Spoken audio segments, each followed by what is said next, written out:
glede na to, kako je pestro dogajanje, ne samo danes, ampak sploh zadnje tedne, je smiselno, da začnemo kar in medias res. In bi sodnik Zobec imel eno vprašanje. Zdaj ob odstopu Senata Komisije za preprečevanje korupcije so se pojavili v grobem dva tipa odzivov. Eni so rekli, ja, se razumemo, se res niso nič mogli narediti, razmere so res nemogoče, pač zaletavajo se z glavo v zid, odstop je bil edino možno dejanje.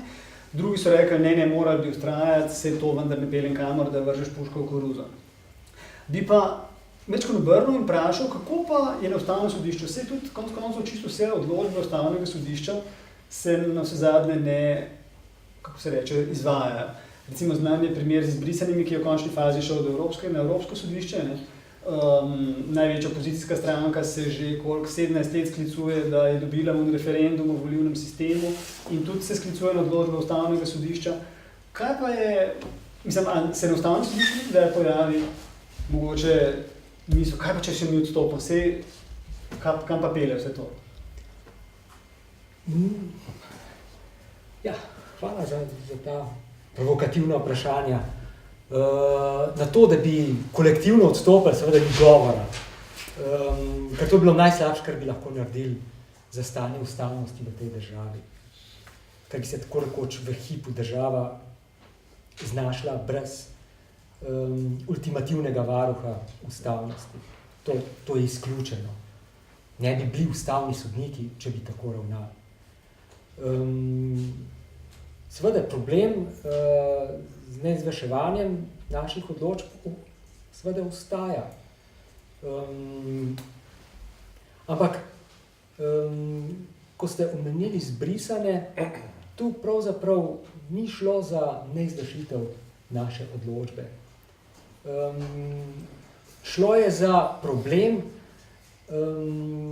tega, ker je Vrhovno sodišče odškodninske zahtevke izbrisanih zavrnilo z utemeljitvijo, da so zastarali. Tako je pač interpretiralo zakon.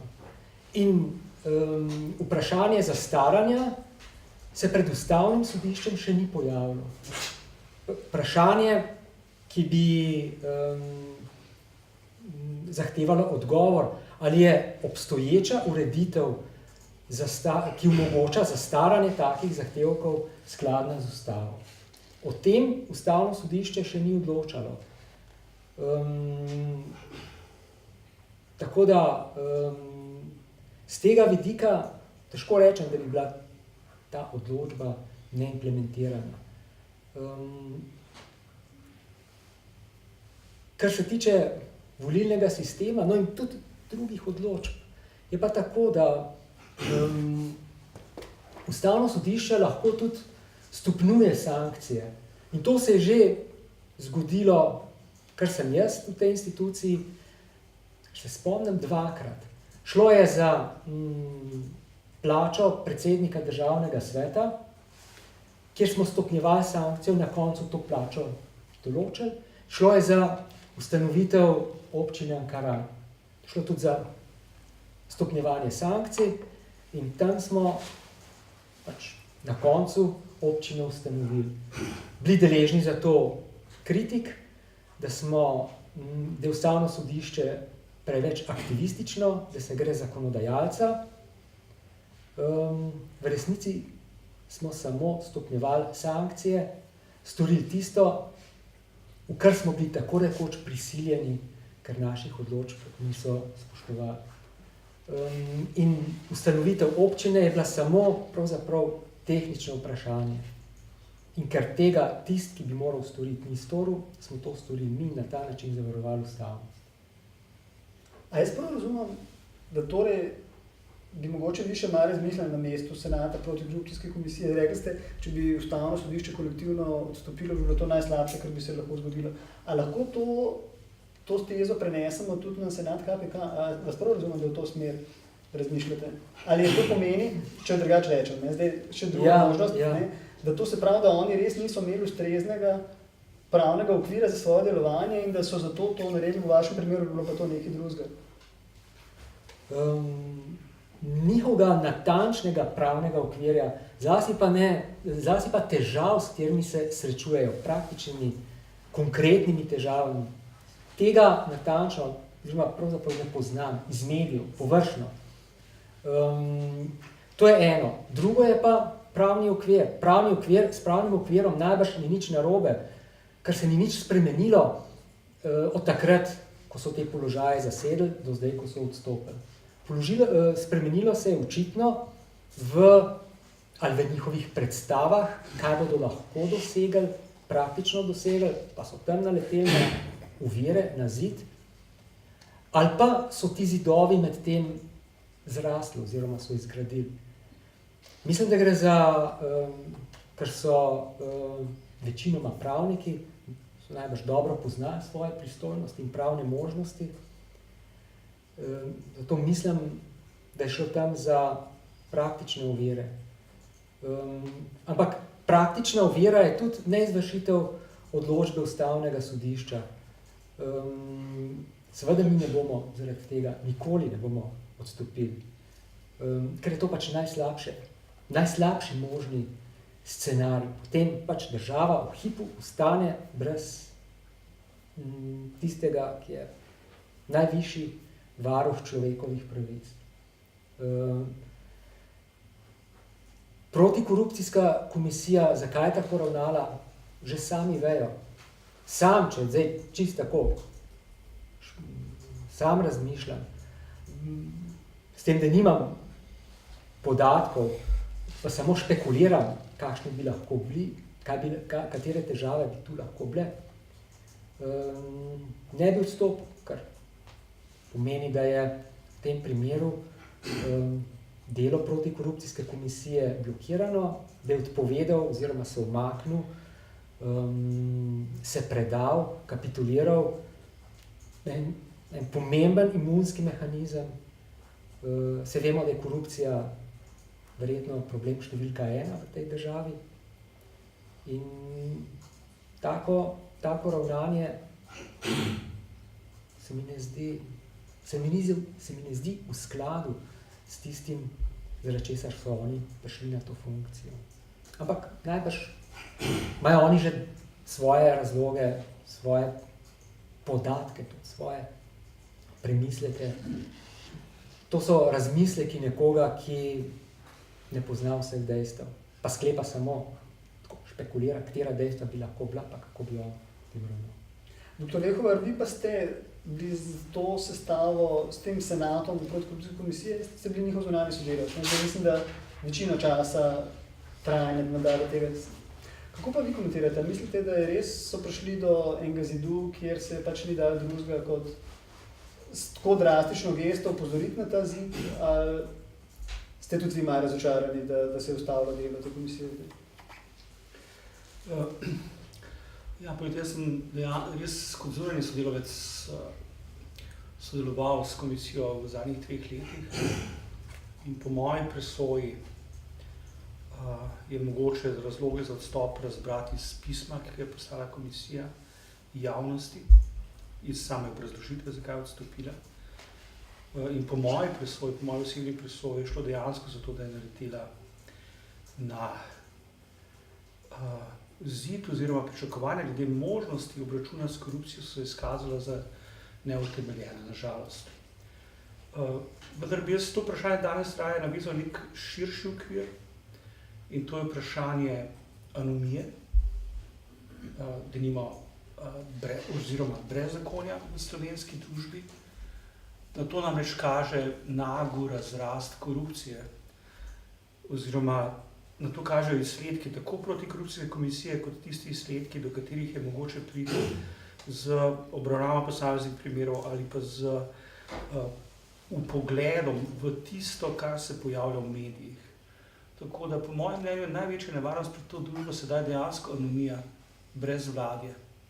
Ker se kaže, da so domala vse nadzorne inštitucije v tej državi močno ohromljene. Tukaj jaz ne morem seveda govoriti v imenu Ustavnega sodišča, ampak po mojem mnenju bi lahko recimo Računsko sodišče delovalo bistveno bolj aktivno,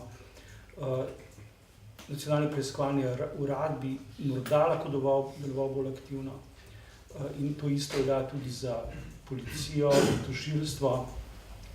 Tako da Bojim se, da je prišlo do tega, da je to omrežje organiziranega kriminala, v katerem sodelujejo tako politiki kot finančniki in poslovneži in tudi interesne skupine iz ozadja, tako zelo zraslo in tako močno, da je vplivalo na to, da so postale nadzorne inštitucije v tej državi izrazito neučinkovite in da je potencial njihovega nadzora zelo, zelo omejen. In to je pa izjemno zaskrbljujoče. Tisto seveda veste, kar se zgodi v vseh družbah, ko pride do tega pojava, ko se nadzorni potencial države bistveno skrha, potem imate opravka s tem, da se družba poskuša organizirati na neki drugi ravni. Tako da recimo nastopi potem kot področje organiziranja delimo neko lokalno okolje, kot področje organiziranja nastopi delimo krvno sorodstvo, kot področje organiziranja lahko nastopi denimo politična stranka ali pa interesna skupina. Tako da jaz dejansko predvidevam in lahko sklepam na podlagi vrste indicov, da se je zgodilo to, da je vzporedno strukturo države, ki jo imamo uradno, nastala še neka druga struktura, ki je pa močnejša od same strukture te države. Tako da jaz domnevam, da denimo okoli Ministrstva za zdravje obstaja neka druga struktura, ki dejansko obvladuje to ministrstvo, obstaja mreže moči, ki dejansko obvladuje to ministrstvo. In to isto lahko rečemo za Ministrstvo za finance, in to isto lahko rečemo za Ministrstvo za gospodarstvo in tudi za večino vseh ostalih ministrstv. Okoli vsakega od teh ministrstv nastopa izjemno močna interesna organizacija, ki vpliva na bistvene odločitve vseh teh ministrstv. In tudi jaz domnevam, da močno vpliva na to, zakaj se odloča vlada in kako deluje. Tako da to je moja največja skrb. Anomija in vzporedna, neformalna in nesankcionirana oblast, oziroma obstoj vzporedne, neformalne, nesankcionirane in demokratično neizvoljene oblasti. Omenili ste v isti sapi vzporedne ekipe, ki vodijo dogajanje v posameznih ministrstvih, pa na koncu stavka, da je to način, kako deluje vlada. Se pravi, da je vlada nekje vmes... Jaz mislim, da je vlada odvisna od teh skupin, od teh skupin, ki delujejo v zadnje. In da nažalost te skupine uspevajo, vsaj po moji presoji, vplivati na to, kako vlada deluje. Recimo zame je seveda očitno, več kot očitno, da je en hujših problemov, s katerimi se sooča ta družba, dejansko korupcija. Ali da korupcija absolutno ne igra, ni ključna točka delovanja vlade. Vlada se ne organizira okoli vprašanja korupcije, vlada nima se organizira okoli vprašanja obračuna s sivo ekonomijo. Kar sicer je vprašanje, ki ima neko težo, ampak v danih razmerah je pa to popolnoma nepomembno vprašanje. Jaz bi to vlado vzel resno, če bi ta vlada v jedro svojih prizadevanj postavila ponovno vzpostavitev sorazmerno učinkovitega nadzornega okvirja in šele od to naprej. Recimo jaz sploh lahko spet verjel v to, da imamo v Sloveniji opravka z učinkovito vlado. In tukaj je tudi ta problem, seveda vprašanje vladavine zakona. A smo mi sposobni, zadnje pa spet vprašanje, a smo sposobni nadzirati elite. To je pa ključno vprašanje vseh družb. Od pamti veka naprej, a ste sposobni nadzirati elite? Jaz mislim, da v tem trenutku mi nismo sposobni nadzirati. Vi že to delate, zakaj nismo sposobni?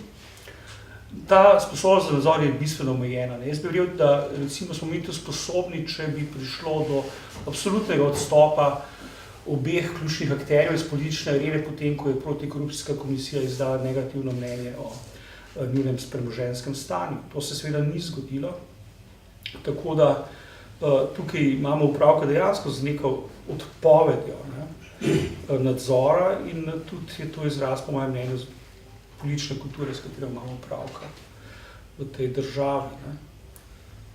Jaz moram reči, da sem zelo zaskrbljen. Pred osnovno komisijo sem bil na nekaj čin celo optimističen, zdaj pa moram reči, da sem zelo zaskrbljen. Tudi to morate vedeti, recimo, jaz ne želim, da bi danes mi govorili samo o komisiji. Vendar je nujen ta premislek, ne, a smo sposobni nadzirati elite? In mislim, da je, po mojem mnenju, je naša sposobnost in potencial za nadzor izjemno omejena. To je dejansko vprašanje medijev, ne, in medijskega prostora. To je še neko drugo vprašanje, ki se neposredno navezuje na kakovost demokracije in demokratičnega prostora.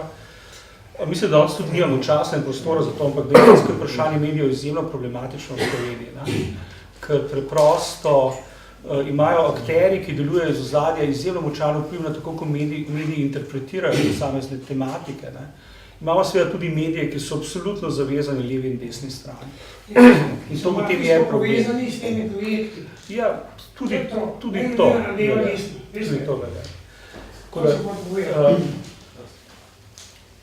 Dr. Svetlič, hotel sem reči, zdaj smo v bistvu začeli odpirati to temo, demokratično zrelost tega prostora. Ne? In me zanima, a to res traja 200 let, da neka družba se navadi na demokracijo, ali je mogoče se to da tudi kaj hitreje narediti, ali bomo morali res, torej smo zdaj šele 20 let odklukali in nas čaka še 180 let, pa mogoče še kakšna svetovna vojna vmes, ali je lahko ta pot se kaj krajša?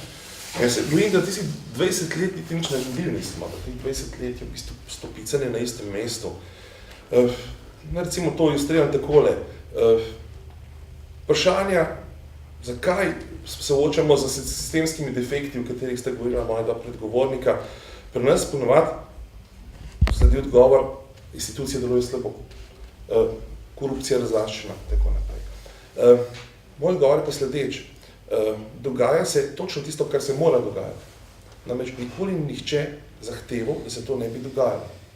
Spomnimo se, katere teme dosežejo, mobilizirajo državotvorno čuječnost državljanov do nekaj vrelišča, kjer lahko vpliva na konture politike, izbrisanje, džamija, družinski skupnosti. Teme tipa korupcije, ki so nas recimo poceni stare 10 do 20 milijard javnega denarja, ki je končal na zasebnih bančnih računah, v tem se večinoma nihče ne ukvarjal. Zato sugerira mogoče provokativno, da namesto, da se sprašujemo o pravičnosti, o moralnosti določenih pojavov, govorimo o moči, vitalnosti. In izpostavljam mogoče provokativno tezo, smo šibka družba. Demokratično smo nevitalni, nismo sposobni prenašati določenih bremen. In sicer to ni naključje, saj izhajamo iz neke državniške omike, ki smo jo podedovali in kontinuirali v socializmu, ki je popolnoma drugače zastavljena kot demokracija. Recimo, da bi socializem ni temeljil na delitvi oblasti, ni poznal večstrankarskega sistema. Če smo mislili na institucionalni ravni upeljali večstrankarski sistem in mislili, da smo postili isto, smo problem kvečem pomnogoterili. Nič se ni spremenilo. Še vedno poteka popolnoma drugačna logika predstave državljanov o tem, kako morajo oni sodelovati v prenosu tega mandata, ki ga dajo kot mi smo izvorno mesto, kjer imamo oblastilo za vladanje države in ga prenesemo na neke naše predstavnike. Glejte, mislim, da bi lahko to ilustrativno takole opisal. Po eni strani jemljemo, to je naš defekt, za česar se izhajajo vsi ostali defekti, ki ste omenjala predgovornika, iz tega, da po eni strani jemljemo oblast, se pravi tiste, ki so proizvodnih oblasti, po eni strani preblizu, pa po eni strani predaleč. Mogoče metaforično rečeno, kot bi imel nek odnos do ekipe v športni prireditvi. Po eni strani naše gore, srce lahko se vname za nekoga, ga podpira, se veseli njegovih uspehov in obratno, v primeru poraza deli nesrečo, to da hkrati se pa od samega dogajanja na ekranu distancira. Kar se dogaja. Mi nismo udeleženi v tej tekmi. Temeljno spoznanje demokratičnega odnosa, prenosa pooblastila na predstavnike pa sledeče. Spoznanje, da nastopajoči samo z eno nogo igrajo med seboj, z drugo pa proti nam. Mi smo del igre. Mi smo vselej, kaj ste se spraševali, katero idejo podpreti. Nikoli se niso spraševali, po kateri ceni. Te cene so bile neznanske. 10-20 milijard je, na primer, 1000 osnovnih šol. Je recimo 10 000 proračunov neke fakultete in tako naprej. To so strahovite številke, da ne govorimo zdaj v prognozi, ki jo čakamo petek 13. Skratka, moja poanta je, dogaja se nam točno tisto, kar se mora dogajati. Namreč, imamo tako državo, kakšno želimo. Nismo sprejeli naše temeljne odgovornosti, da bi pomislili, komu predajamo oblastilo pri vodenju države. To je temeljna diagnoza. Zdaj, vedno se govori o novih institucijah, novih zakonih in tako naprej. Glejte, lahko sprejemo nov zakon, ne moramo pa sprejeti zakona o tem, da je treba spoštovati zakone. To moramo mi vedeti, to je del nas. To je tisto, kar se mora skozi leta dozoreti. Mi smo bili del neke omike, Avstro-Ogrske, ki je zdala skozi razsvetljenstvo, tako naprej. Delno smo nekaj tega imeli. Bilo je neko obdobje, kjer se je ta razmišljanje politiki umaknilo v zadje in jaz mislim, da so dobre možnosti, da se to, kar imamo v zgodovinskem spomeniku, razpakira. Ampak to se ne bo zgodilo čez noč. Prva stvar, ki pa treba narediti, je, da začnemo o tem razmišljati in o tem govoriti. To bo recimo moj izhodiščni prispevek. Sodnik Zobec, kako je pa to z to, kar je o tem govoril dr. Svetlič, z upoštevanjem zakonitosti, z recimo tem aktivnim državljanstvom v državah, ki bi mi radi bili podobni, ali pa tistih, ki so celo mogoče prve hodile po tej poti. Tle verjetno vi ste, mislim, da posebej specialist za Združene države, ne? Najbolj pa, ne? Ja, v čem je razlika? Razlika je po mojem v normativni integriranosti. Slovenci kratko malo nimamo tiste normativne integriranosti, kot jo imajo klasične zahodne države, zlasti skandinavske. Pa sem en tak droben primer. Norvežani praznujejo dan ustavnosti, to je 17. maj, ko je sprejeta ustava v prvi polovici 19. stoletja, kot njihov največji državni praznik. Ampak to praznujejo z izjemno državljansko vzhičenostjo, entuziazmom, ponosom, na nam neverjetno najbrž domačijski, kičast način. Ampak s tem se izraža njihova identiteta, njihova privrženost ustavnim vrednotam. To jih združuje, to je tisto vezivno tkivo, zaradi katerega so oni uspešna družba, mi smo pa vse bolj v pesek posameznikov se spreminjajoča agregacija posameznikov, kjer se vsak zanima sam za svoj interes, kjer gleda na državo kot sovražnika, kjer se na človekove pravice gleda samo kot obrambne pravice pred državo, pa pravice zahtevati od države, ne pa tudi kot dolžnosti, predvsem dolžnosti, odgovornosti so tiste, ki so pač druga stran iste medalje, ne, svobode. Mi smo pridobili, recimo, svobodo s osamosvojitvijo, z vstopom formalno ustavno demokracijo, liberalno demokracijo, smo pridobili svobodo, ampak toliko, kot smo pridobili svobode, smo pridobili tudi odgovornosti. In te odgovornosti se enostavno ne zavedamo. Ali jo pa odklanjamo, nočemo jo. Želimo močno državo od nas odtujeno, ki bo, pač želimo biti parens patrie, ki smo nemočni, država mora za nas poskrbeti, če ne tudi ta kako je že, univerzalni temeljni dohodek. Ne. Tipičen primer tega. Ne. Kdorkoli vsakemu, ne glede na prispevek, nič. Država je zato, da skrbi zame, pa tudi, če se zato odpovem svoji svobodi. Pa kaj pa imam sploh svobodo? Saj nekaj do svoboda niti ne pomeni.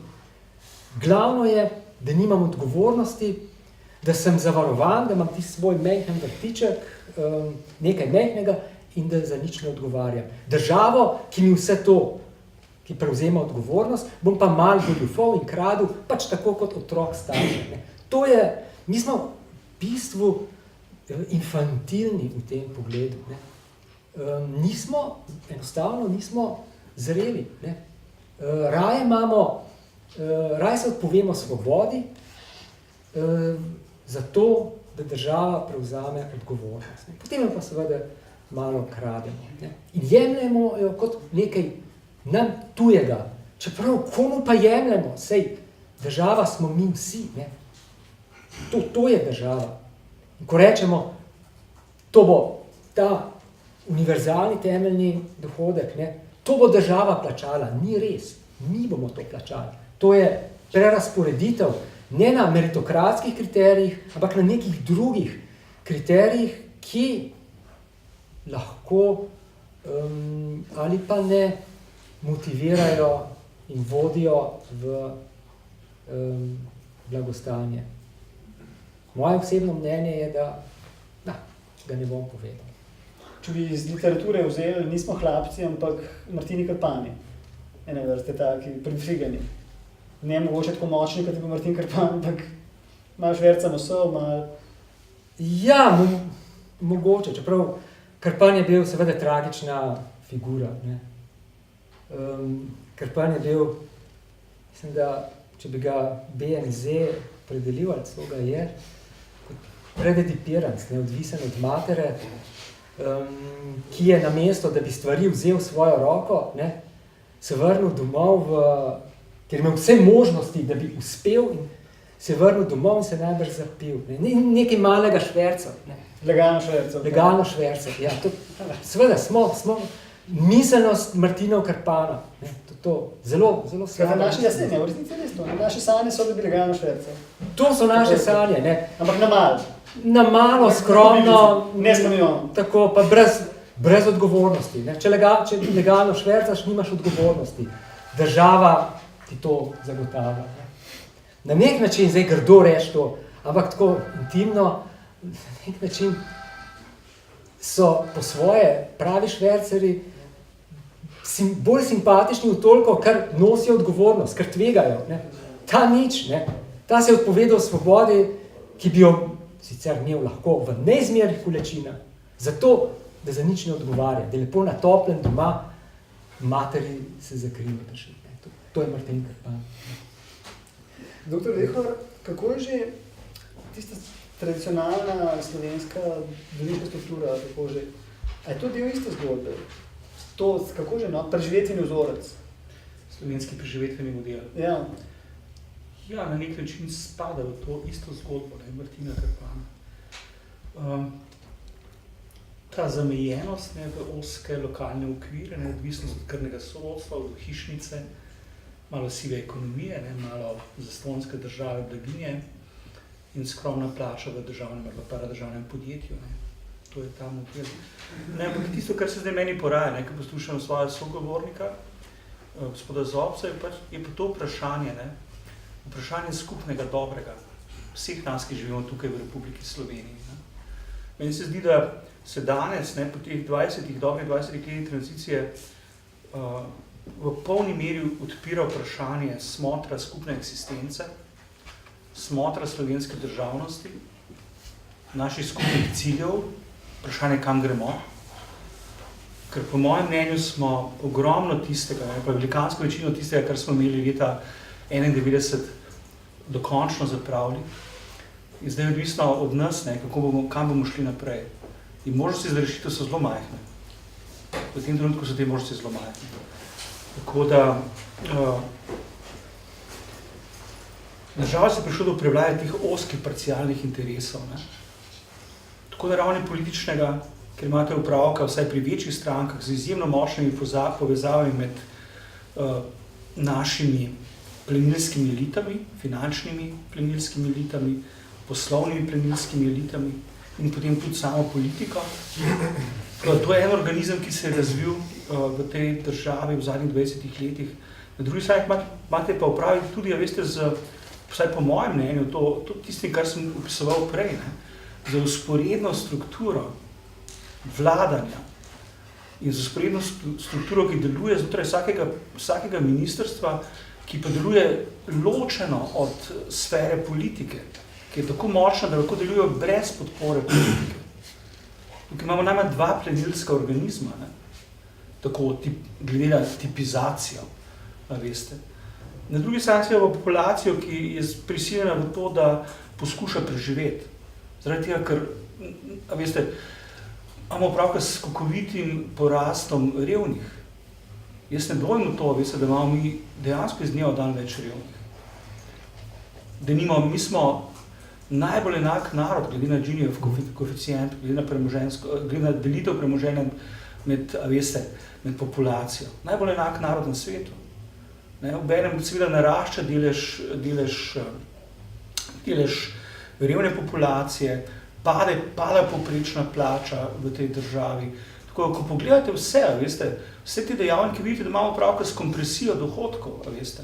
Na prvi pogled smo enaki, kar bi naj bilo dobro, po drugi strani smo pa iz dneva v dan bolj revni.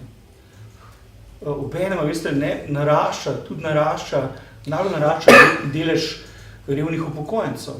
In mi ne znamo rešiti tega problema. Če pogledate recimo stranko upokojencev, Desus sploh ne razmišlja o tem, kaj bo recimo s temi upokojenci čez 10, 20, 30 let. Kje so sploh pogoji za to, da mi vzpostavimo nek sistem ali pa da vzpostavimo tisto raven učinkovitosti gospodarstva, ki bo omogočila financiranje pokojnin. O tem ni govora. Veste. Tako da ta država počasi razpada, veste, pred našimi očmi, ampak jaz ne vidim tukaj neke revolucije, neke eksplozije, ki bi potem zahtevala razrešitev tega problema. Ne? Tu v Sloveniji se umira zelo počasi, umira se na obroke, tega na koncu niti ne opazimo. Tako da situacija se samo počasi poslabšuje. Obenem, recimo, pogledajte mlajšo generacijo. Vedno večji del mladih živi pri svojih starših, ker preprosto ne morejo na svoje. Tako da, veste, družba kaže, kot da se zapira. Obenem spet, če govorimo o tem zapiranju, je treba na eni strani govoriti o zapiranju te družbe v neke ozke lokalne okvirje, v interesne skupine, v krvna sorodstva. Po drugi strani imate pa opravka z eksodusom mladih. Pospešuje se odhajanje mlade generacije, najbolj ustvarjalni, najbolj inovativni, najbolj pogumni, vsi ti odhajajo. Tako da, katerikoli kazalec pogledate, kazalec, ki vam kaže, kakšno je stanje te družbe, vsi ti kazalci so izrazito negativni. Zanimivo je to, recimo, ker ko pogledate, recimo, obenem pa Slovenci izjavljajo, da so zelo srečni, kar vi izrazite nasprotju z vsem, kar lahko razberete iz kazalcev, od revščine pa do, recimo, konkurenčnosti gospodarstva. Mislim, da gre tukaj za neko kognitivno disonanco, za podzavesten poskus, da se zakrije oči pred realnostjo. Slovenci niso ponosni, da bi vstali in rekli, tega pa dovolj, da želimo živeti v takšni družbi. Ljudje tlačijo vase. Tisti izbruh, nezadovoljstva pred enim letom je ostal neudejanjen v svojem potencialu. Nažalost. Zelo široko razmišljam, ampak dejansko je to zdaj vprašanje, bolj kot kadarkoli prej smo spet vprašanje naše skupne usode. Kam gremo?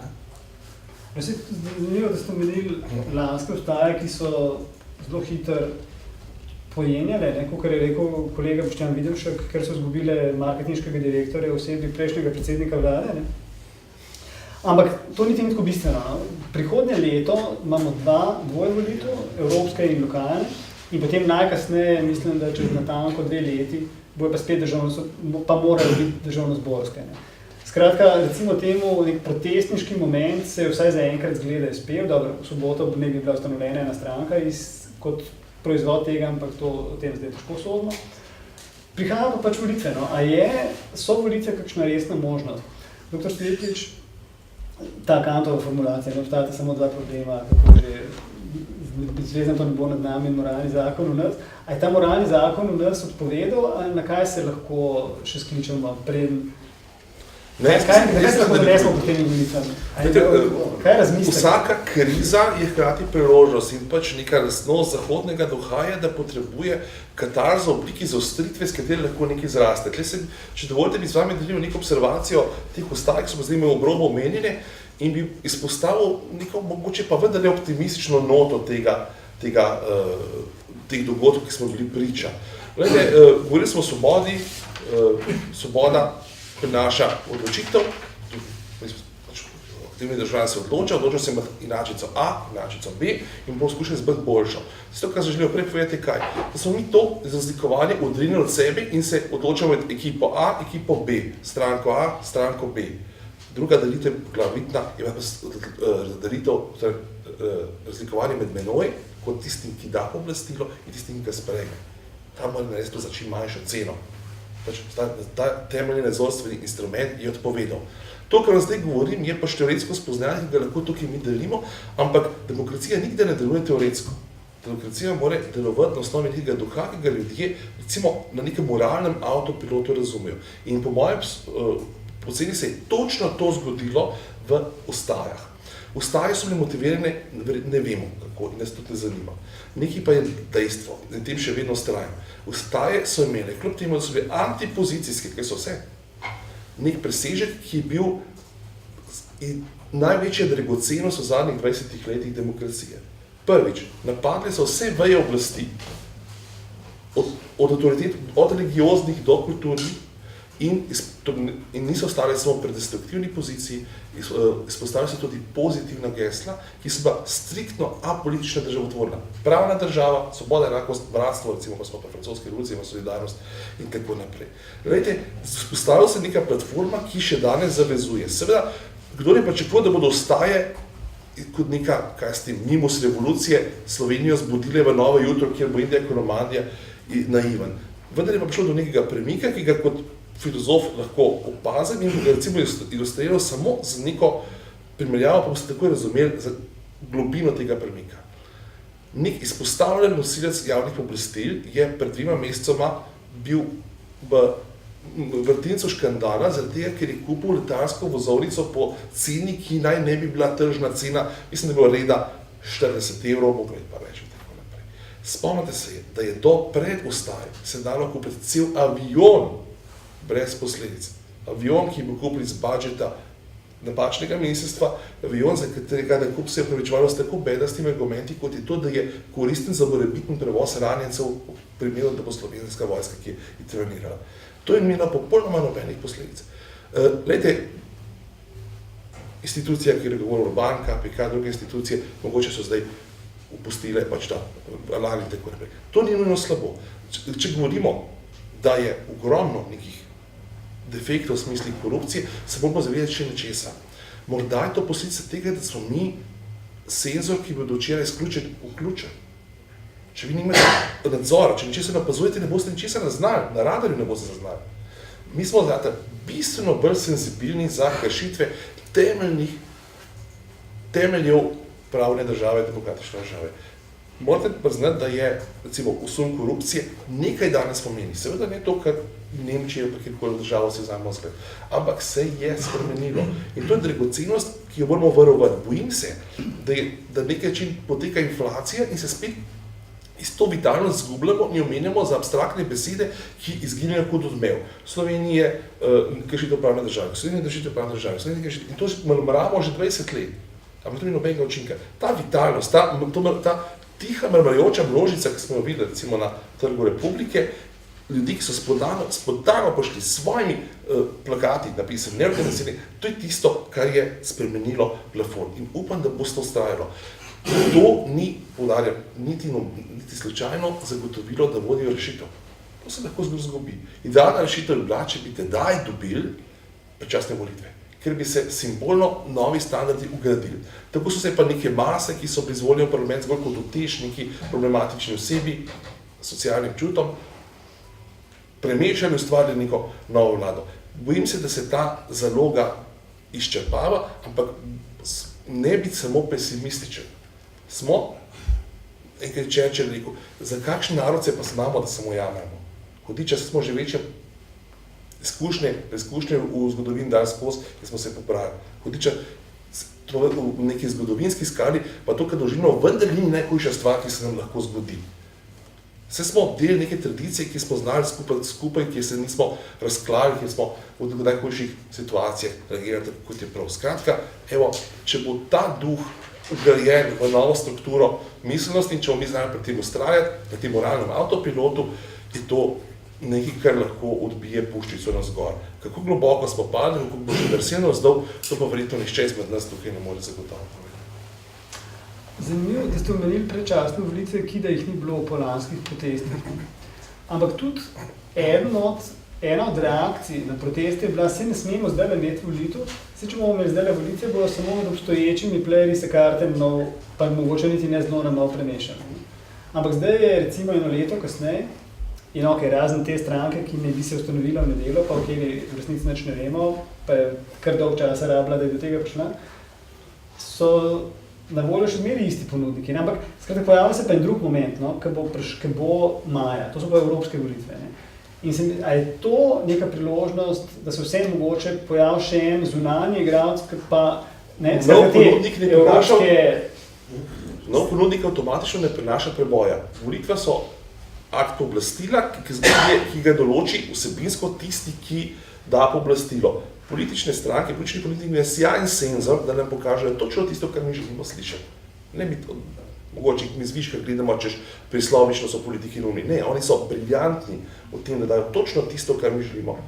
Se pravi, oni so naši zrcalo. Kdaj bodo stranke drugačne, ko bo nekdo drug stopil pred zrcalo? Se pravi, mi se moramo spremeniti.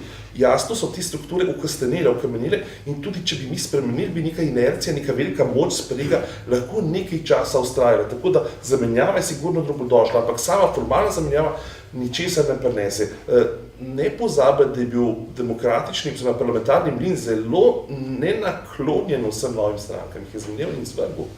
Dejansko sama ta kontinuum nekih strank v osnovi ni slab, se zadnji anglosaksonski sistem, od katerega smo mi vzeli demokracijo, ki jo imajo že stoletja, je točno tak. Tako da sigurno nove volitve so priložnost, da se tudi pojavi neka stranka in naredi ta preboj, ki bo simbolno, pač ne samo nov, ampak tudi vsebinsko nov, ne samo da bo nov, recimo stranka DO, A, B, C, D, se dizala ena za drugo, ampak da lahko nekaj novega prinese. Zdaj, kaj se bo ustanovilo tega, ne bom komentiral, zato je to pač predmet političnih komentatorjev. Jaz se ukvarjam s tem skoraj na teoretski ravni, tako da dokler ne vidimo, ne moram komentirati.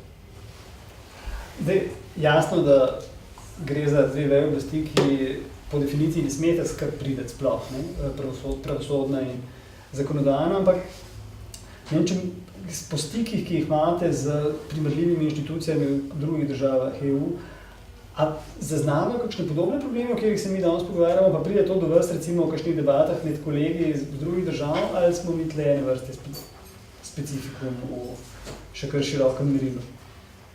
Ja, v marsičem smo specifikum, marsikaj pa tudi podobnega. Recimo, kar se sodstva tiče, je v postsocialistično sodstvo v bivših socialističnih državah dokaj podobno našemu. Zlasti Madžarsko je institucionalno zaprto, prihaja do inbreedinga, ohranja se stara socialistična miselnost, se pravi miselnost uporabljanja prava, ne pa razreševanja sporov, pravni formalizem in avtoritarni način razmišljanja.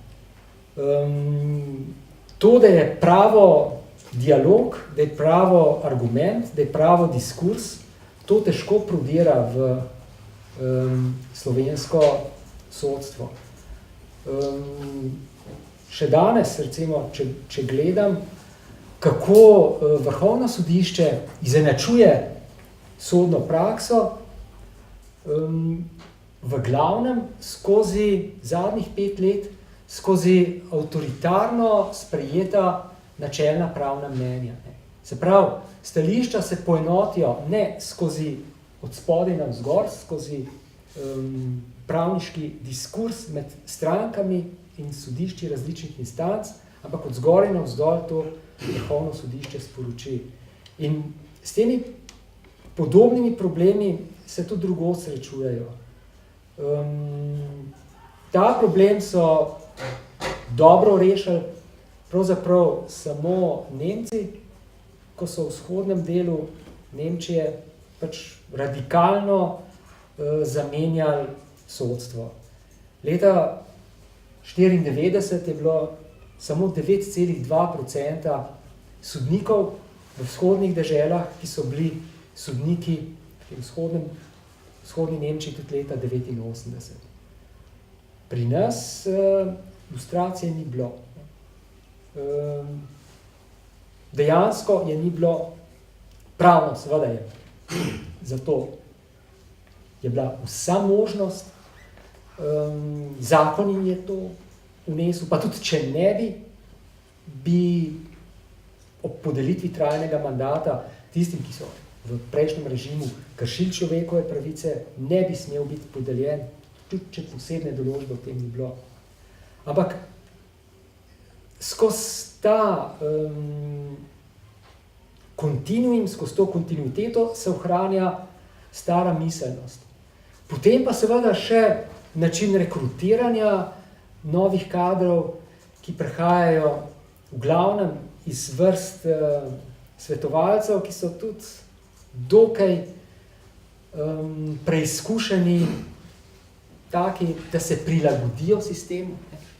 In potem se to tudi z mlado, svežo krvjo kaj dosti ne spremeni.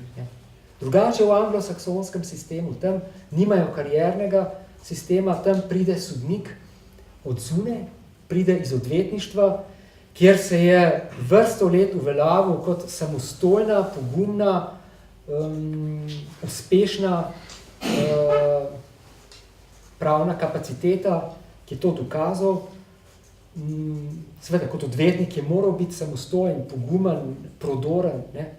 In potem seveda to prodorno, samostojno, svobodno misel nadaljuje kot sodnik. Ampak tudi tle smo že na razlikah med anglosaksonskim in kontinentalnim.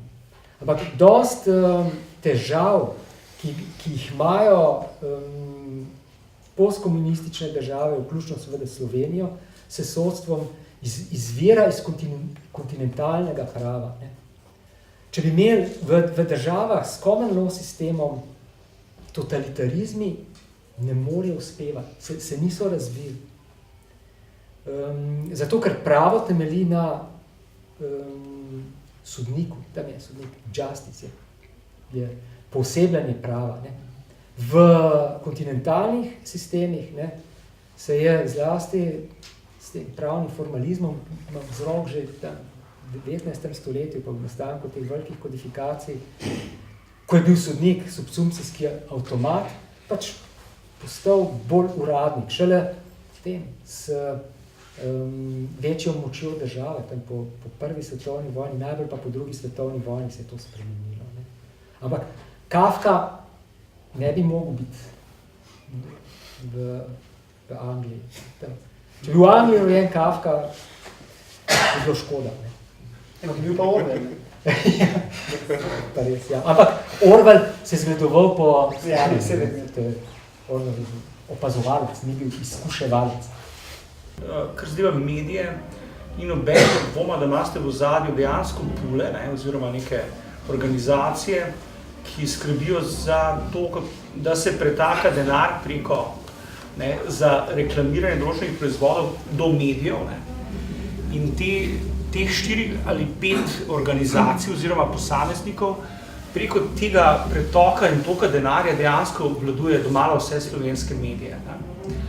In seveda potem se dogaja tudi to, da ne objavljajo določenih člankov, ki so v nasprotju z interesi določenih posameznikov in skupin. Tudi jaz imam nekaj informacij o tem. Določenih ljudi ne propagirajo, recimo. V času volitev 2011, recimo, gospod Darko Kranjc, stranka mladih, tudi ni imel dostopa do medijev. To jaz vem. Ja. Tako da, pogledajte, obstaja ta cenzura, v tem nobenega dvoma, obstaja ljudje iz ozadja, ki dušijo enega ključnih mehanizmov demokracije, to je medijski prostor. Tudi saj spet, če pogledate, paradržavna podjetja, imeli ste recimo v preteklosti večkrat upraviti s tem, da so slovenske železnice, ki so monopolist v tej državi, močno so zasule z denarjem za reklami nekaj desnih medijev. In so na ta način so desna paradržavna podjetja financirala desne medije. Ne. Spet vse na levem polu imate potem to isto metodo. Ne. Paradržavna podjetja z leve, ne, financirajo leve medije. Ne. In tako da ne, ta prostor, ne, je zelo deformiran. Ni povsem deformiran, da se razumemo. Ne gre za popoln nadzor. Ne. Gre pa za nadzor, po mojem mnenju, v primerih, ko gre za strateške točke, ne, za strateške naložbe, kot je recimo TEŠ prav zagotovo. Ne. Tako da jaz tudi verjamem, da ko govorite o TEŠu, ne, da imate upravka v zadnju z izjemno močnim omrežjem, ne, ki obvladuje posamezna ministrstva, ki so povezana s projektom TEŠ.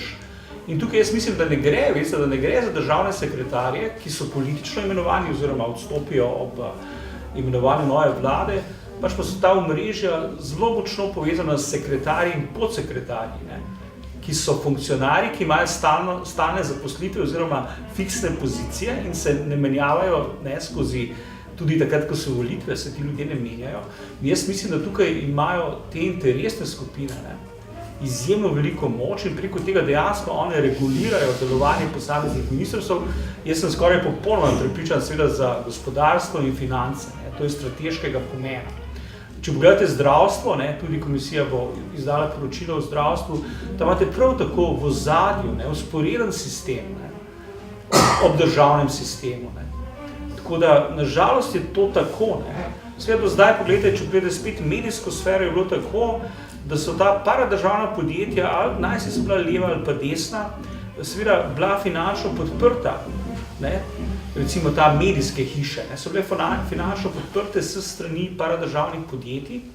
In zdaj, veste, ko dejansko prišlo do konca, ko se bo ta zgodba z našim zadolževanjem nekako razpletala ali pa zapletala, zdaj, ko zmanjkuje denarja, bomo mi naenkrat spoznali, da imamo v Sloveniji 2-krat preveč novinarjev.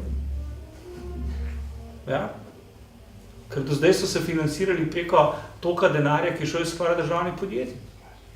Isto velja za marketinške hiše. Nekaj boste videli, da jih je bistveno preveč. Tam se je to že zgodilo. To se zdaj že dogaja, pa to še ni prišlo do konca. Ne?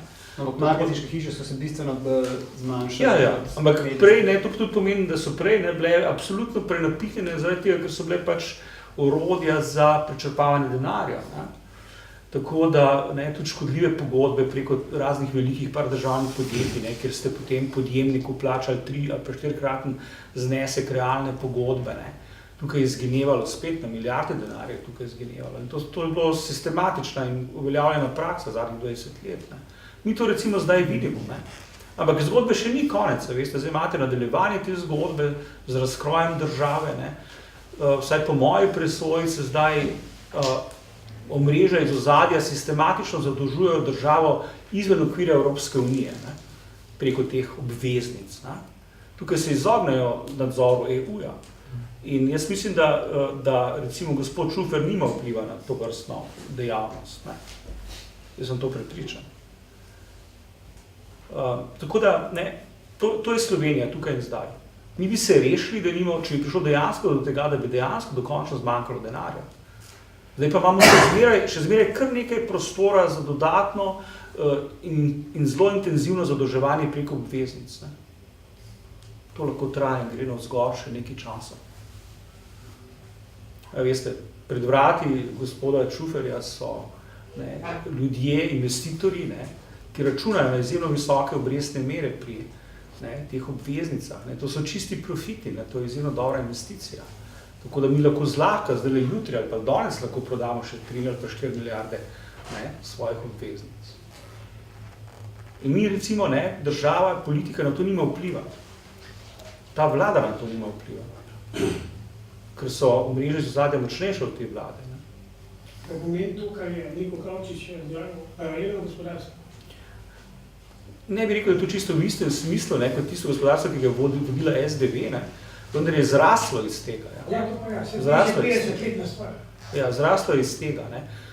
Prej ste omenil SD. Ne. Meni je zanimivo recimo dogajanje okoli Soda in Kada. Ne. Tukaj imate upravka s tem. Ne. Tukaj je ta žalostna zgodba, to je prej, ne, gospod Zobec deloma omenil.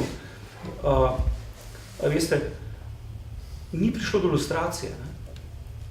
mi bi lahko rekli, ok, prav ne bomo imeli frustracije, ampak bomo usporedno s tem, ko bomo pustili stara omrežja moči, da še naprej delujejo, bomo uvedli učinkovite mehanizme nadzora nad temi omrežji. Mehanizmi nadzora, ne, so v Sloveniji v veliki meri neučinkoviti. Se pravi, da so v zadnjih 20 letih ta omrežja moči, ki so vladala že pred letom 90-91, ta omrežja moči so danes toliko močnejša, ker dejansko država razpada pred našimi očmi. Recimo, jaz slišim zgodbe o tem, da odhajajo ljudje z ministrstva, državni uradniki, in da ostajajo na ministrih samo še ljudje, ki računajo na to, da bodo zaslužili, ne, koruptivno zaslužili, ali pa ljudje, ki so popolnoma nesposobni. Tako imamo zdaj državno upravo, ne, ki je tudi v fazi razpada. Veste, recimo, skrita omrežja iz ozadja lahko vržejo kateregakoli ministra za zdravstvo. Ja? V tej fazi razvoja smo. Ne?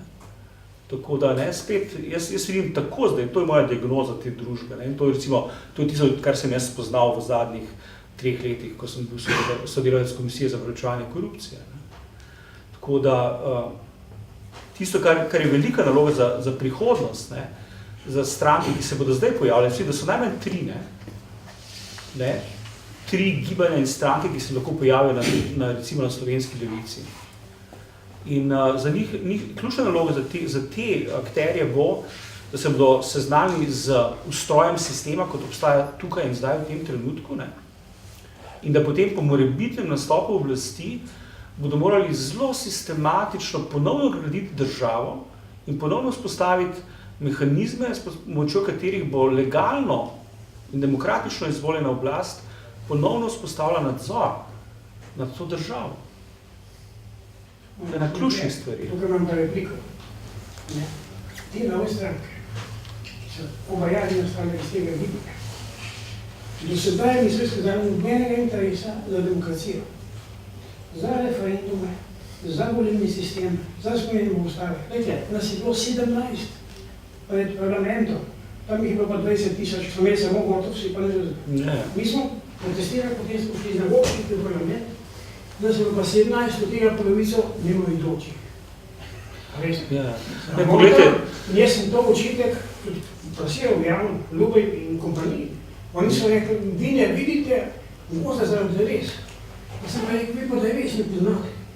Devesa pa so ustava, volilni sistem, referendumska volilna. In tako izgovarjam. Jaz na te demokrati ne dam nič. Ker bojo ponovno reproducirali isto zdevo, samo v miniaturni obliki.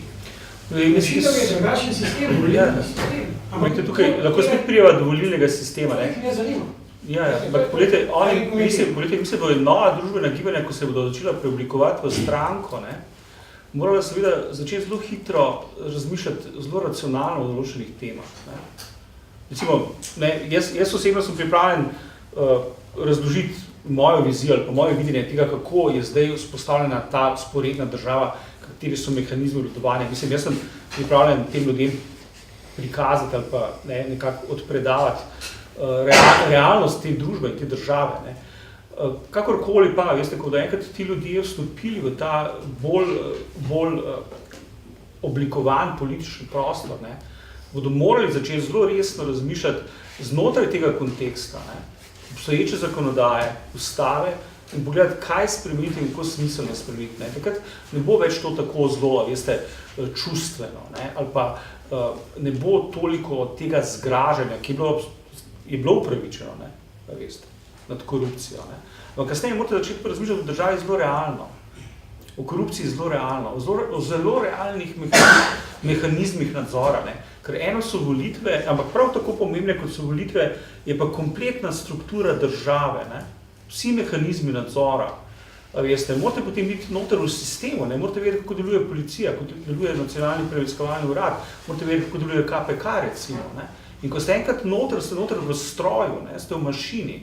In ko ste v mašini, morate biti dober strojnik. Veste. In to je težko. Ne. Tako da, ampak to je naslednji korak.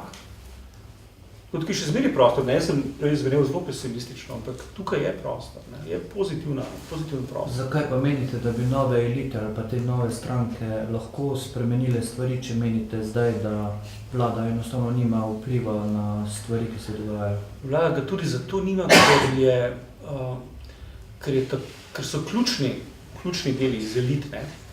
Elite večjih političnih strank so tako tesno povezane s temi lobiji, ne. In toliko vedo umazanih stvari drug od drugem, ne? Tako levi kot desni. Dokler imate to strukturo, bodo oni druge držali v šahu, ne? Zato jih nekaj, recimo, na nek način jih je strah, ne, teh novih strank, ne? Zato je v interesu tako levih kot desnih, da preko medijev, ne, preprečijo, da bi nove družbena gibanja in tako naprej dobila prostor, ne? To so naredili sistematično, recimo, s to stranko, ne, Mladih Slovenije, leta 11, ne, da so odrezali medijski prostor, ne. To bodo še poskušali. Jaz upam, da se da tukaj odpirati nekaj preko Facebooka, ne, preko teh novih medijev. Tako da, veste, če boste vi obračunali z viri moči teh elit, ne, če boste vzpostavili mehanizme nadzora nad skorumpiranimi pripadniki političnih elit, takrat lahko upate, da to se bo nek prostor odprl. In na desni imate že zdaj alternativo. Desna alternativa so krščanski demokrati, Nova Slovenija. Jaz v to sploh ne dvomim, ne. Pa veste. Tako da, zdaj, kaj se bo oblikovalo na levici, jaz ne vem, ne. Tukaj se mora, veste, mi potrebujemo nek normalen, umirjen politični prostor. Veste, da bomo živeli izven okvira kulturkampfa. Veste, zdaj tako, da ste v bistvu stranka gospoda Janša in gospoda Jankoviča medsebojno krepita, ne. Več, kot sovraštva, bolj so ti stranki močni, ne. In ko bo enkrat to mi presegli, šele takrat, zato se jaz upam na umirjenost, ne? Umirjenost Nove Slovenije ali pa umirjenost tega, kar bo nastalo iz novih gibanj, ne? Ker je treba preseči ta kulturkampf, ne, to psovanje, ki ima samo eno funkcijo in to je, da namečajo pesek ljudi v čem, ne? Mislim, da ljudem meglijo pogled, ne? A menite, da država nima zadostnih mehanizmov za boj proti korupciji? Mehanizme ima, ampak ostajajo neizkoriščeni. Ali mislite, da korupcija komisija nima zadostnih pooblastil za boj proti korupciji? Veste, kaj je predvsem problem na drugi strani? Jaz ne bi hotel biti zdaj, recimo, preveč kritičen do tistih ljudi znotraj policije in tožilstva, ki res dobro upravljajo svoje delo, ne? Ampak med drugim, veste, ko vi pogledate policijo kot organizacijo, policijo so 20 let uničevali politični interesi. Imate v policiji, ne, ogromno ljudi, predvsem na višjih ravneh, ne, ki so na nek način dolžni usluge za svoje kariere nosilcem političnih oblasti, oziroma političnim elitam. Imate leve policiste, imate desne policiste. Ampak javni uslugi niso člani političnih strank. Veste, kaj je tukaj problem v teh na posameznih ministrstvih, ne? Vrhni ešalon državne uprave, veste, ki se ne nastaja v volitvah, ampak je zaposlen na stalna delovna mesta. Ta je problematičen, veste. Državni sekretarji se menjajo, ne, ob vsakih volitvah. Ampak tisto, kar je pod njimi, je problematično, ne. In tukaj ne gre za, veste, ne smete verjeti v to, da gre za nazorske razlike, ne. Mi smo pa SDS, vi ste pa PS. Ne gre za to. Gre za to, da imajo interese, ki so identični. Pa mi menite, mislim, da zadosto strokovno predlovanje pri politično neodvisni? Jaz mislim, da številni od teh ljudi so bili imenovani po politični liniji, ne, ko so bili dovolj lojalni. In številni od teh ljudi so nesposobni. Med drugim, ne. Pustimo zdaj to, da so nekateri ljudi tudi pokvarjeni, ne. Tako da, ne, to je spet vprašanje izgradnje državnega aparata. Kakšno državo imamo? Kako visoka je raven strokovnosti ljudi, ki delujejo? Recimo, jaz sem slišal številne zgodbe, ne, ko je recimo prišla Janševa vlada na oblast, ne, takrat je bil bazični argument državnih sekretarjev ali pa sekretarjev, ne državnih sekretarjev, ne, tega pa ne moremo narediti. A veste? Kadarkoli, katerikoli od teh ministrov prišel določenemu sekretarju ali podsekretarju rekel, to pa to je treba narediti, so mu rekli, to pa ni mogoče. Ja? Meni je to nepojmljivo, da lahko nekdo to reče ministru, če je treba določene operativne stvari izvesti, ne? Ni problem, da nekdo to reče, problem je, da minister to sprejme. Ne, veste, vi imate pa problem, ker imate še pravne službe, neki pravne službe pa podprejo tega človeka, potem imate pa še zakonodajo, ki vam ne dopušča, da bi odpustili nekoga v državni upravi, In mediji o tem ne pišejo.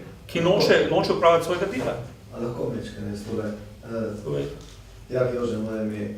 Moram se vrniti mečka malo nazaj. Naš volilni sistem je skozi baziran na principu negativne selekcije. Namreč vse volitve, vključno v kateri ste imeli leta 90, so prišli v parlament in tudi seveda v parlament, ne, ljudje, ki so bili manj glasov kot tistih, ki smo jih dobili več. To zbravi že prvi a priori demokracije, da zmaga tisti, ki ima največ glasov, niso prišli ljudje v parlament. Nikoli ne bi bilo Drnovškove vlade, če bi jaz bil v parlamentu. Jaz ne bi nikoli proti tistemu glasoval, proti kateremu sem glasoval zoper totalitarizem, zoper diskriminacijo, zoper kršenje človekovih pravic, zoper tajni uradni list. In Janša je naredil največjo napako, ki je podprl komunista Drnovška in je s tem pravzaprav zmedel slovenski politični naboj, ker potem niso imeli ljudje več motiva, da bi se sploh normalno vedeli. Se pravi, Janša, Pučnik, so naredili, skratka, oni so izvolili ljudi, proti kateremu so nastopili na volitvah leta 90. Pravi, niso obsojali za nedemokracijo, pa gre človeka koalicijo s tistim, katerega si ti. In od takrat naprej so vse volitve v bistvu izgubljene. Ljudje so se omaknili na periferijo, v svoje vrtičke, v svoje peskovnike in ne grejo vod. Če bi imeli volilno udeležbo 80-90%, potem bi bila stvar bistveno drugačna. Ena stvar, če bi bila volilna udeležba velika, in pa seveda, če bi imeli sistem, po katerem bi imeli preferenčne glasove, kakorkoli že, in še kar je pa najbolj pomembno, ključni instrument demokracije ne deluje, ki ga pozna vsak regulacijski sistem v naravi. Vsak hoče obvladovati stvar. Ključni regulatorji, da mi nimamo regulacije, zaradi katerega je vse to nastalo, kar gospod Vihvar pravite, je to, da v ustavni sistem ni bila vgrajena regulacija. Regulacija ni bila vgrajena s tem, da ni bila pravica do referenduma, od poklica vlade, od poklica poslancev, od poklica nadzora nad sodniki, ni bila definiran sodni svet. Sodni svet je postal prosta arbitražna zadeva nekega zakonodajalca, ki se imenuje Drnovšek in naprej, etc. Skratka, mi imamo en cel sistem, v katerem je sodeloval Bučar in so že točno sestavili ustavo tako, da imamo danes tako konfuzno situacijo v Sloveniji. Spravite, demokracija ni to, da ti imaš 4 leta mandat pa delaš, kar hočeš. Demokracija ni to, da ti izločiš enakopravnega partnerja iz obravnave v medijskem omrežju, kadar so volitve. Enakopravnost ni to, da mora en izbrati 8000 podpisov za listo, drugih mora izbrati pa 3 nove ravnane podpise. Poslušajte, pa to so absurdi. Poslušajte, niti ena evropska država nima tega, da se mora ljudi to uvajati pred upravno enoto za uveljavitev svojega podpisa. 6. člen deklaracije OZN jasno pravi, da nimamo, da smo vse posod pravna sposobnost. To se pravi, po tej logiki, ki ga imajo zdaj ti komunisti, ki vladajo, je pa taka. Ne smeš noža kupiti, ker me lahko biješ. Ne smeš sekiro kupiti, zaradi tega, ker lahko delaš na črno. Ne smeš kupiti šajtrge, ker lahko delaš na črno. Poslušajte, mi imamo pravka s tako preverzostjo, že iz ostave ven. Zdaj so nam pa iz leta 1994 so izbrisali vse politične stranke iz registra registriranih političnih strank. Za one, ki so proti Jugoslavi sodelovali, so zdaj izbrisani, imajo odškodnine, za izbris političnih strank ni dobene odškodine. Za izbris iz registra dostojanstva. 1.650.000 imamo volivcev in 1.650.000 volivcev mora spremeniti ustavo. Pa čujte, pa veste, da je to narost. 1.650.000 volivcev napram 60 poslancev. Pa kje ste vi to videli? Pa to so temelji in zaradi tega imamo mi tako stvar. Mi se moramo lotiti, razumete, to, kar je Kramerger delal in zdaj, hvala Bogu, je treba iti na ulice, vi profesori, vi establishment, vi akademiki, vi morate iti na ulice. Kupite si kombi, kupite si nekaj, kar bomo mi naredili, zbrati denar, pa na ulici pa povejte ljudem, da so v ustavo zapisani instrument diskriminacije. Hvala lepa. Je to verjetno... To je taka ploha kritike, da bi moral v njej še razmišljati. No, ustava je kontradiktorna in je proti ljudstvu naperjena. 170. člen, to so vaše mnenje. Ja. Pa tretji člen pravi, da imamo 170 pa samo 30 poslancev lahko organizirajo referendum proti ustavi. Jaz bi rekel, glede na to, da bo tlele ob 7. naslednji dogodek, bi rekel, da... Gospod Zorbič, Samo proti ustavi kot ustavni sodnik ne morem govoriti. In od mene ne boste nič protiustavnega slišali. Lahko jo branim, če se z njo ne strinjam, molčim, ampak proti njej ne bom pa nič rekel. In tudi to ni zdaj prava priložnost. Doktor Svetlič, vi ste rekli, da ste vsem optimist. Zdaj, mogoče, dajmo, glede manj na čas v letu, glede na pozno uro, bi probal v to smer zapeljati prednji zaključko. Bo pa še veliko priložnosti še v naslednjem letu. Ja, kar je bilo optimističnega, sem že izčrpal po vzetku, tako da bomo pozorni na to, kar se je porodilo. Skratka, smo ratali bistveno bolj netolerantni do kršitve prava. Ta načelo pravne države je kot sta pokvarjena plošča, te logike poslušamo od leta 91, ampak ni učinkoval. Stavno moramo do spoznanja, da če spoštuješ pravo, spoštuješ svojo lastno voljo. To je pač neko težko področje filozofije, kjer se pač določene civilizacijske okviri ločijo od drugih potem, v kakšni meri si sposoben sebe prepoznati v državi. To je nek pojmovni salto mortale, ker si svoboden takrat, ko spoštuješ pravo, ne pa takrat, ko ga kršiš. To je težko razumeti. Problem je pa to, da lahko to zlahka povlečemo na darwinistično področje. Kdor tega ne dela, je šibek. Kdor je šibek, ga bodo požrli. Odnosov med državami ni, nad instance ni, nekoga, katero bi se pritožil in šel jadikovat, da se ti zgodila krivica. Žrtev, državljani, nedolžni, institucije so nas naplahtale 10 milijard, 20 milijard banka. To je fuzbal. Če si dobil gol, je to naš problem. Ni nikogar, kamor bi lahko jadikovali. Edino je, da smo močni, kar pomeni, da zahtevamo fanatično, dogmatično, tako dogmatično, kot je rekel gospod Zobec, pravo velja. Ta protestantska etika, ki mogoče se zdi na prvi pogled ne intelektualna. Pač pravo je pravo, zakon je zakon. Ampak to je začetek, to je sine qua non česarkoli drugega.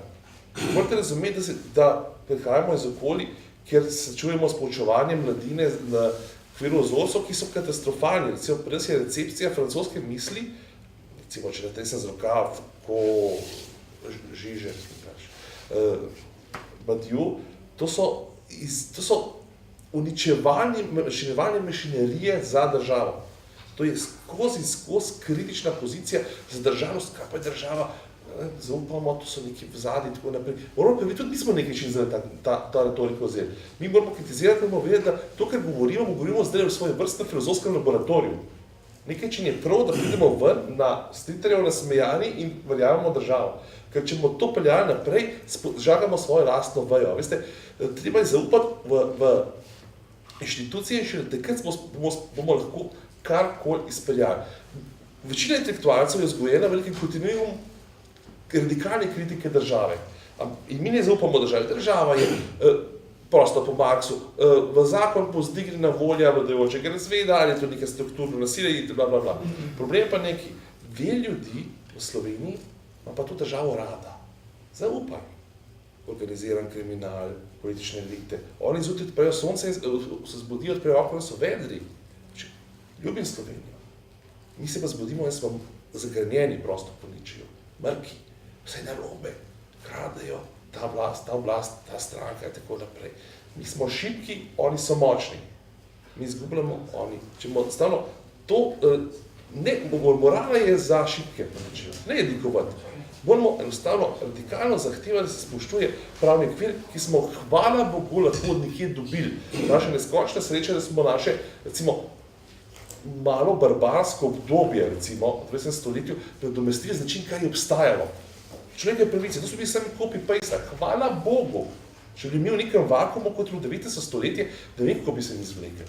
Dajmo to dragotino, civilizacijsko pridobitev resno vzeti in se tega fanatično držati. V bistvu neke vrste disciplina duha, ki je ti na prvi pogled intelektualna, ampak je šivakino oko, skozi katero mora slesti sleherna evropska civilizacija. Šele potem, ko davščine klapajo, ko se ni kriminala in tako naprej, se lahko nadstavba zgradi v kakšnih koli obredih. To je pač sladko-kisli zaključek, ni optimistični, pesimistični, ampak je vsi formalni. Z druge besede, mi ne bomo pisali Dedku Mrazu pa Božičku pa tako naprej, ampak sami sebi, da bodimo aktivni državljani.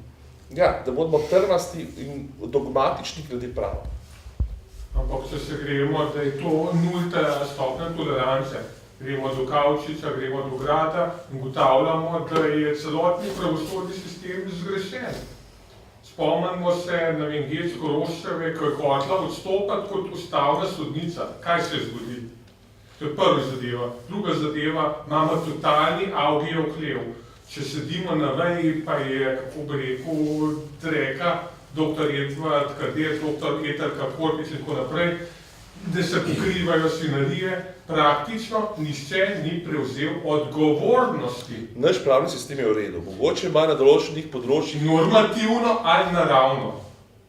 Samo en sistem poznam, normativen. To je tisto, kar ga moramo spoštovati in to je v večini primerov solidno rešeno. Seveda praksa pokaže vrzeli, ampak z globokim zaupanjem lahko rečem, da 99,9% izhaja iz neuporabe tega prava.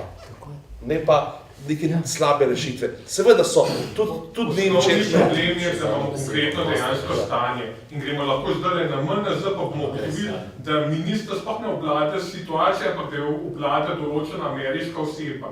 In on diktira, tole boš naredil, tole pa ne sme čez. Kaj imamo v tej državi? To ni pravno vprašanje. Pravno vprašanje je z enega samega vidika.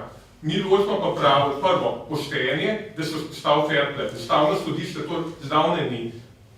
Upravno sodišče še manj, mogoče vrhovno, če se gremo iz vidika, kako bi rekel, stroke. Potem imamo pa nadstopnjo, to je pa pravičnost. Do te pravičnosti pa glede, kako bi rekel, tudi davčnih goljufij pa tako naprej, sploh še prišli nismo. Poglejte, temelj vladavine prava je pravzaprav vsakem... Vladavine prava. Vlada pravo, ne pa država. Pravo se odloči od tistega, ki ga je sprejel. Pravo je samostojno, avtonomno, svobodno. In kakšno je pravo, izgovori sodnik, ki je zato, ker je to pravo svobodno, avtonomno, neodvisno od tistega, ki ga je rodil, tudi sodnik tak, neodvisen, svoboden in avtonomen.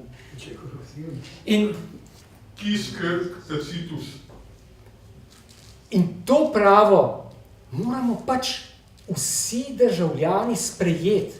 To integrirati se moramo, normativno integrirati. Če bi vsakmu za ovratnik dihal policaj, ne bi bilo nič. To smo spet družba razdrobljenih posameznikov. To je anomija. Nič se ne da narediti, če mora vsakmu za vratom dihati policaj. Začeti je treba pri nas sami. Sodišča obravnavajo samo eno veliko malenkost konfliktov. Vse ostalo pravo deluje primarno. Po naravnem principu, ja, potem pa ugotovimo, da nadzor sploh ne deluje in da se pokriva. Ta je sosodcu tega in kako bi rekel, svinarija gre od prve inštance do zadnje.